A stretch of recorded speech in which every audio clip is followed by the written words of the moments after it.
I caught my wife cheating on our baby monitor. You ever hear people say, the truth always comes out when you least expect it? Yeah, I used to think that was just a cliche. Now it feels like the motto of my life. I'm Mark, 30, married to Ashley, 28. We've been together for 5 years, married for 3, with a 1-year-old son who I thought was the glue holding us together.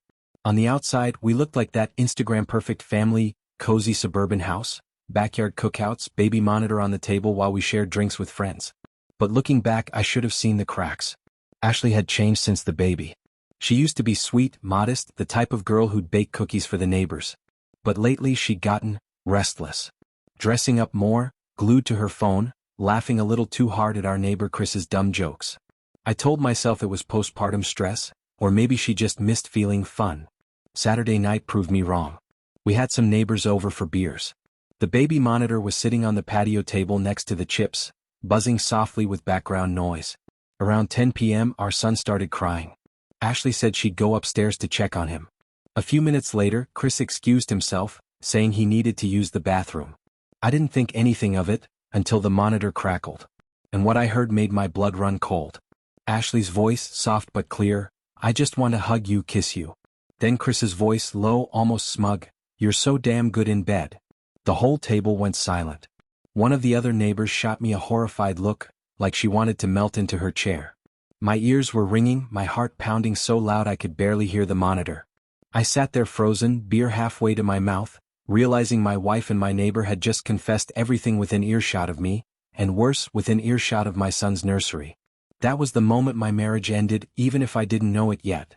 I don't remember much of what was said at that table after those words crackled through the baby monitor. My brain short-circuited. One part of me wanted to smash the monitor against the wall, storm upstairs, and drag both of them out into the yard for everyone to see.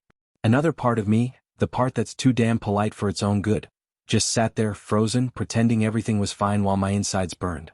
Chris came back a few minutes later, all casual, sipping his beer like nothing happened. He even gave me a nod like, "All good, man?" Meanwhile, my wife came down 10 minutes after that, hair a little messy, cheeks flushed, holding the baby monitor like she just soothed our son back to sleep. But I knew. And here's the worst part, hearing it wasn't just words. My imagination filled in the rest. Her whisper wasn't the voice she uses when she's annoyed or when she's tired. It was that soft, hungry tone she used to save just for me in the early days, when she'd lean across the bed and say, "I can't wait to kiss you." Except now it was for him. And Chris? The smugness in his voice when he said she was so good in bed. That hit me like a bullet. Because it wasn't abstract anymore. It wasn't just some emotional flirtation. He was talking about our bed. The same bed where she kissed me goodnight. The same bed where our son was conceived. That night, I replayed it over and over. The way she walked back down the stairs adjusting her shirt. The way Chris wouldn't quite meet my eyes. The sudden shift in the air when everyone else realized what we'd all just overheard. I didn't say anything to her right away. I wanted to. God, I wanted to. But I knew Ashley. She was a practiced liar, good at twisting things, good at making me feel like the crazy one. So instead, I smiled, pretended the night was fine, clinked glasses with Chris one last time, and tucked this knife into my chest.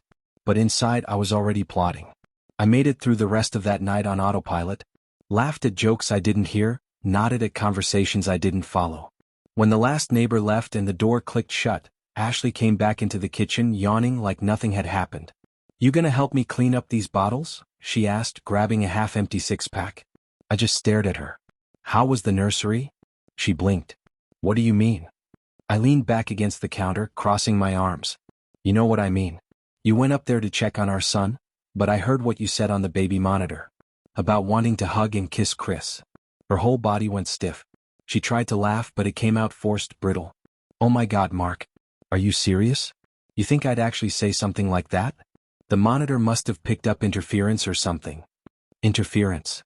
I snapped. Funny, it was crystal clear when Chris said "you're so damn good in bed." That's when she cracked. Her eyes welled up instantly, tears spilling before I'd even finished the sentence. She dropped the bottles with a clatter, stumbled across the kitchen, and fell to her knees in front of me, clutching at my hands like I was about to leave right that second. "Please, Mark, no, it wasn't like that. I swear to God nothing happened. He was drunk, he said something stupid, and I just laughed it off. Please believe me." I yanked my hands away. "Don't lie to me. You didn't sound like you were laughing." You sounded like you wanted him. She sobbed harder, grabbing at my leg now, mascara streaking down her cheeks. I was lonely, okay? You've been working so much and he was just nice to me. But it didn't mean anything. I didn't sleep with him, I swear on our son's life. The way she said it made my stomach turn. Using our kid as a shield for her lies. And in that moment, looking down at my wife, on her knees, weeping, begging, wriggling out of her own words, I realized two things. One, she was capable of lying straight to my face without flinching. Two, this wasn't the first time. That night, after Ashley's little performance on the kitchen floor, I didn't sleep. I lay in the guest room, staring at the ceiling, while she cried herself to sleep in hours. The anger came first. White hot. I wanted to drag Chris out of his house and beat the smug out of him. I wanted to scream at Ashley until my throat tore. My chest felt tight, my fists kept clenching, like my whole body was begging for a fight. But anger never lasts forever. It burns out and what's left behind is worse. Sadness. I thought about the woman I married, the girl who used to blush when I kissed her forehead, the one who swore she'd never hurt me. Now that same woman had whispered about wanting another man, with my son's cries in the background. The betrayal felt deeper than sex. It was a soul wound. And the humiliation. God had ate at me. Knowing other people had heard it too. Knowing my neighbors were probably whispering, wondering if I was too weak to leave her. The next morning, Ashley tiptoed into the guest room. Her eyes were red, makeup smeared, hair tangled. She climbed onto the bed, kneeling beside me, clutching my arm. "Please, Mark," she whispered. "I'll cut Chris off. I'll block him. I'll never even look at him again. Just, don't end this. Don't break up our family. I'll be better, I promise." Her tears dripped onto my arm. She kissed my hand like it was some kind of holy relic, sobbing about how she made a mistake, and how we can move past this. And here's the part one hate admitting, I wanted to believe her. We had a baby. 10 years of history. A life together. I didn't want to throw it all away because of one night, one whisper, one disgusting confession. So I told myself maybe I could forgive her. For the next week I tried. She cooked dinners every night. She texted me all day telling me she loved me. She even initiated sex more than she had in months, as if her body could erase the memory of what she'd done. But every time she touched me, I saw Chris's smug face in my head. Every time she kissed me, I heard her voice on that monitor, soft and hungry, but not for me. And that's when I knew I could try to forgive. I could try to live with it. But I would never forget. And eventually, forgetting would kill me.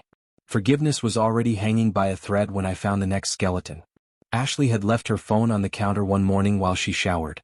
Normally, I never snooped, but after the baby monitor night, normal was dead and buried. My gut told me to look. And God help me, I wish I hadn't. Buried in her hidden photo folder were screenshots of texts between her and Chris. They weren't new. Some were months old. Him, last night was amazing. Can't believe we pulled it off. Her, I know. I can't stop thinking about it. You make me feel alive again. Another thread. Her, we have to be careful. If Mark ever found out, it would destroy him. Him, relax babe. He'll never know. And then the one that made me feel like I'd been punched in the throat. Her, I love the way you take control. Mark's always so safe. Safe. That's what I was to her. Not loyal, not steady, not the father of her child. Just safe. When she came out of the shower, hair wet, smiling like she was starting fresh, I confronted her right there in the kitchen. I shoved the phone in her face. She froze, then immediately crumbled, dropping to her knees, clutching my legs, sobbing so hard she nearly choked. Please, Mark. That was before. Months ago. It's over now, I swear on our son's life, it's over. I was lost, I was weak, but I never stopped loving you. Please, please don't leave me. I looked down at her, pathetic, kneeling, streaks of mascara on her cheeks, snot dripping from her nose. She kissed my feet like a prisoner begging her executioner. And all I could think was, this wasn't a slip. This wasn't one night of weakness. This was a pattern. A secret life unfolding right under my nose, while I worked 12-hour shifts and thought I was providing for my family. And now I knew, I wasn't the fool who almost got cheated on. I was the fool who had already been betrayed for months. I couldn't carry it alone anymore. The lies, the gaslighting, the begging, it was crushing me. So I told my parents. My mom cried the second she saw the screenshots. She grabbed my hand and whispered, "Oh, Mark, you've given her everything. You don't deserve this." She held me like I was still her little boy, like she could protect me from all of it if she just hugged hard enough. My dad? He was livid. His face turned red, his voice like thunder. That's it. She's done. Don't let her crawl back. You walk away with your head high. She made her choice. He slammed his fist on the table so hard the coffee mugs rattled. Then came the nightmare of telling her family. Her mom, Diane, shrugged like it was nothing. Oh, come on, Mark. She's young, she made a mistake. Men do this all the time and women are expected to forgive. Why can't you? Her dad, spineless as ever, just muttered, maybe you're being too harsh, son. Marriage is about forgiveness. And her sister? She smirked. Actually smirked. Honestly, I'm not surprised. Ashley's always needed more excitement. You're kind of boring.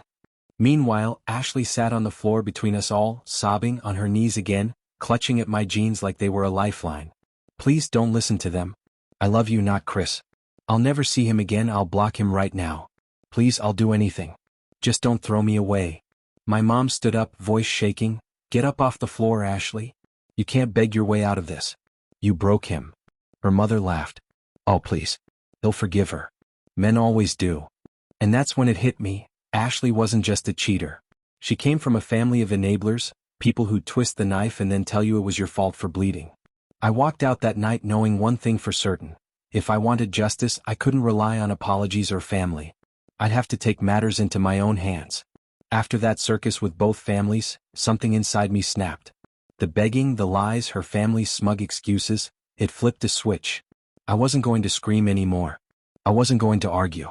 I was going to end this on my terms. I started quietly collecting everything. Every screenshot, every text, every hotel receipt I could dig up from our bank account. Uber trips to motels. Deleted photos recovered from her cloud. Even little notes she'd written to Chris that she thought she'd hidden in her art sketchbooks. Piece by piece I built a case. Not just for divorce but for humiliation. Meanwhile, I played the part of the conflicted husband. I let her think her crying and begging were working. She cooked my favorite meals, wrote me long sappy texts, and tried to seduce me every night like her body was currency she could buy me back with. I played along, smiled, kissed her on the forehead. Let her believe she was winning. Because the more convinced she was, the harder she was about to fall. Then I set the stage, the neighborhood barbecue. Everyone would be there, family, friends, neighbors, including Chris and his wife. Ashley thought it was going to be our fresh start. She even bought a new sundress, told me she wanted everyone to see we were stronger than ever. But I wasn't planning to celebrate. I was planning an execution. The day of the barbecue, Ashley was glowing. New sundress, hair curled, lipstick a little too bright. She kept holding my hand in front of people, kissing my cheek, telling anyone who'd listen how Mark and I have never been stronger. Chris was there too with his wife, Megan. He avoided eye contact with me, sticking close to the grill, flipping burgers like his life depended on it. Megan, on the other hand, kept giving Ashley the kind of dagger stares that could cut through steel. When it came time for drinks and speeches, Ashley clinked her glass and said, I just want to thank my amazing husband for sticking by me through thick and thin. Love always wins, right, babe? She kissed me on the cheek, smug as hell like she'd already rewritten history. That's when I stood up. Funny thing about love, I said, raising my glass. It doesn't survive betrayal. And it definitely doesn't survive this. I pulled a manila folder from under my chair and slapped it on the picnic table. Screenshots spilled out, texts, hotel receipts, even a couple of recovered photos she thought were deleted. The one of her in lingerie on a motel bed with Chris's arm draped across her waist made Megan gasp so loud half the yard turned to look. Ashley's face drained of color. She stumbled forward, hands shaking. Mark, no, please, don't do this here, I can explain. But I didn't stop. Explain what? That my wife has been sneaking around with our neighbor? That she told him I'm safe, and he makes her feel alive? That she destroyed our marriage while I worked to put food on this table? Gasp. Murmurs. Megan's face twisted in rage. She turned on Chris, hissing, You disgusting pig. Then, slap. The crack of her hand across his face echoed louder than the grill. Ashley collapsed to her knees right there in the grass, clutching my leg, sobbing, Please, Mark, please, I'll change, I'll never see him again, I'll block him, I'll do therapy every day, just don't leave me. Her mascara streaked down her cheeks, her hands clawing at me like a drowning woman. But I didn't look at her. I looked at her family, who sat frozen. Her mom smirked like she thought this was just drama. Her dad muttered something about not the place. And then I looked at my parents. My mom's face was pale but steady. My dad's eyes burned with pride. Finally, I pulled my leg free. You already left me, Ashley. You just didn't think I'd find out. The yard went silent except for her sobs. And for the first time in months I felt in control. The backyard turned into a battlefield. Ashley was still on her knees, clutching at my leg like a child, sobbing so loud the neighbors across the fence peeked over. "Please Mark, don't do this, I'll change, I'll do anything." Megan shoved Chris so hard he nearly fell into the grill. "You bastard. Our kids were playing together while you were sneaking around with her?" She turned to me, eyes wet. "Mark, I'm so sorry.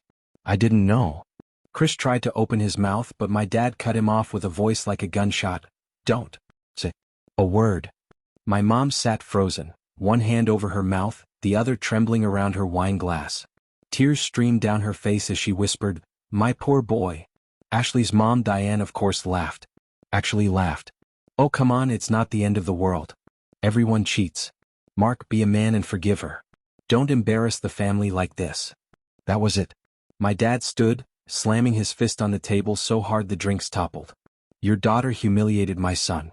Don't you dare tell him to forgive her. This family is poison." Her sister chimed in too, smirking, "Honestly Mark, you can't be surprised. Ashley was always too good for you. Maybe if you were more exciting." I didn't even let her finish. "Shut your mouth. Your whole family treats betrayal like it's a hobby. No wonder Ashley turned out this way." Ashley wailed louder, grabbing at my ankle, mascara and snot smeared across her face. "No, please don't listen to them, I'm not like them, I love you, I can be better. Please don't throw me away." But it was too late.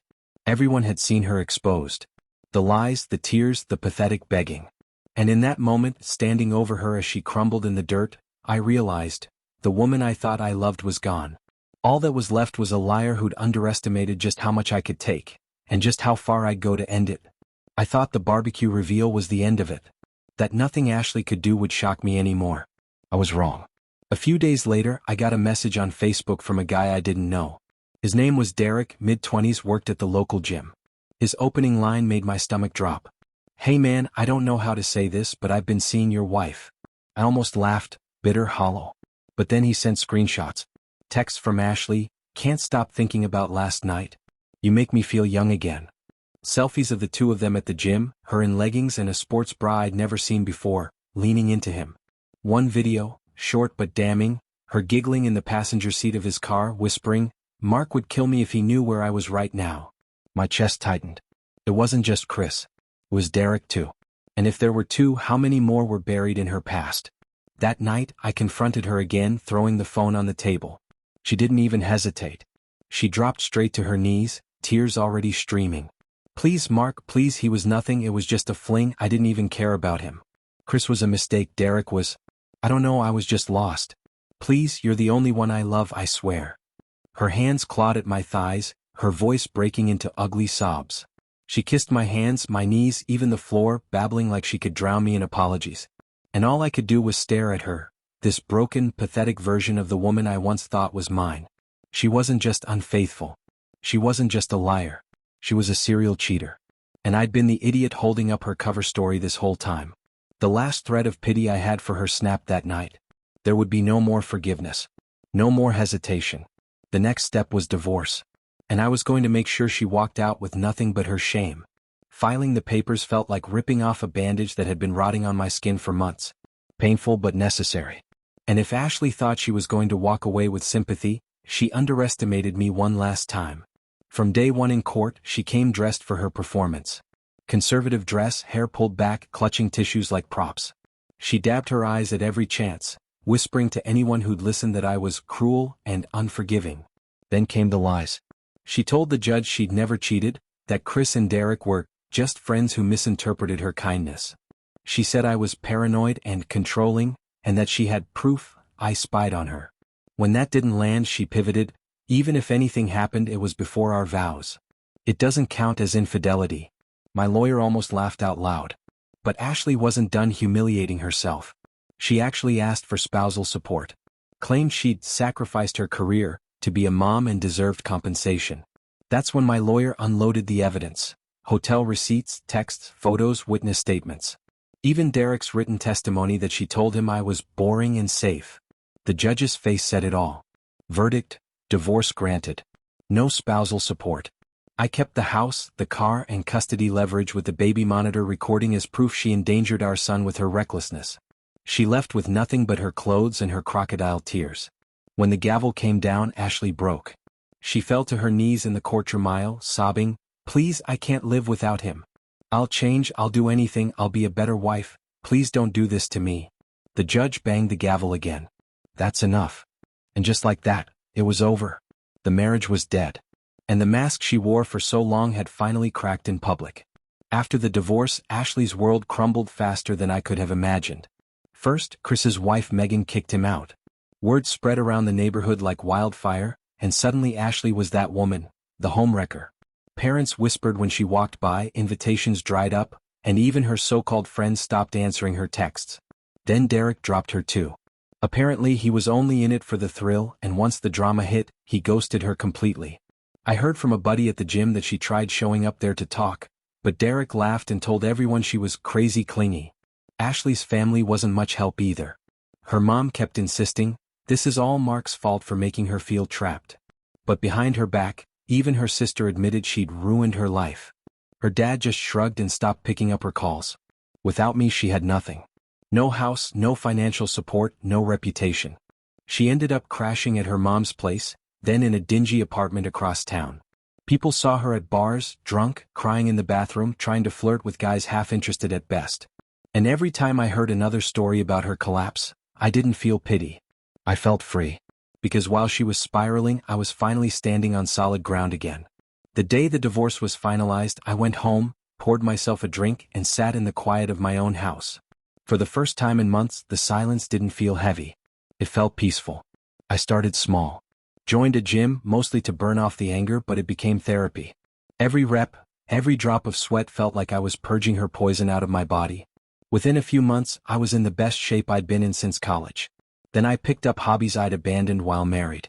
I dusted off my guitar, started hiking trails on weekends, and even took up woodworking with my dad. It felt good to build something with my hands that wasn't going to betray me. My mom hugged me one night and said, "You look like my son again." My dad, not much for words, just clapped my shoulder and muttered, "Proud of you, son." That meant more than anything. Even friends I'd neglected started coming back around. Real friends. The ones who said, "We were waiting for you to wake up and see her for what she was." For the first time in a long time, I wasn't living in Ashley's shadow. I wasn't the fool waiting at home while she snuck around with neighbors and bartenders. I was living for me. And it felt damn good. It happened on a rainy Thursday night, months after the divorce. I stopped by a bar with a buddy after work just to grab a beer and watch the game. Halfway through the second quarter, I heard a voice behind me. Slurred. Familiar. "Mark?" I turned and there she was. Ashley.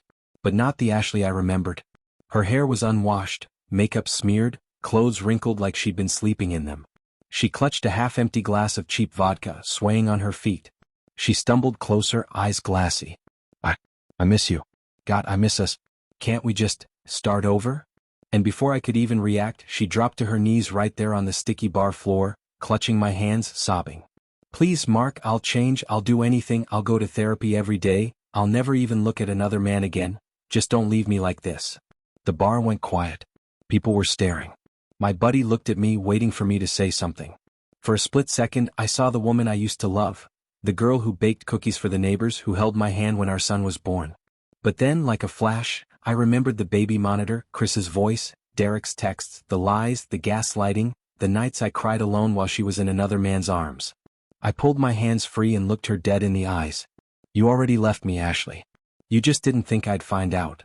Her sobs turned into wails as I stood, dropped a 20 on the bar, and walked out into the rain.